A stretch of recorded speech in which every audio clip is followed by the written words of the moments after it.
اعوذ باللہ من الشیطان الرجیم۔ پناہ مانگتا ہوں میں اللہ کے شیطان مردود سے۔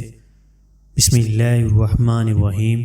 شروع اللہ کے نام سے جو بڑا مہربان نہایت رحم والا ہے۔ حضرت انس رضی اللہ عنہ نے بیان کیا کہ رسول اللہ صلی اللہ علیہ وسلم خاتم النبیین سے کبیرہ گناہ کے متعلق پوچھا گیا تو آپ صلی اللہ علیہ وسلم نے فرمایا کہ اللہ کے ساتھ کسی کو شریک ٹھہرانا، ماں باپ کی نافرمانی کرنا، کسی کی جان لینا اور جھوٹی گواہی دینا۔ برائے مہربانی ایک دفعہ درود شریف ضرور پڑھ لیجئے گا۔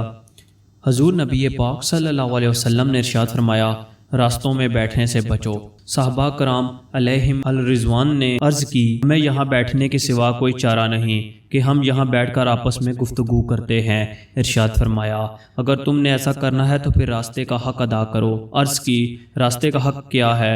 ارشاد فرمایا، نگاہیں جھکائے رکھو، تکلیف پہنچانے سے بچو، سلام کا جواب دو، نیکی کا حکم دو اور برائی سے منع کرو۔ برائے مہربانی ایک دفعہ درود شریف پڑھ لیں۔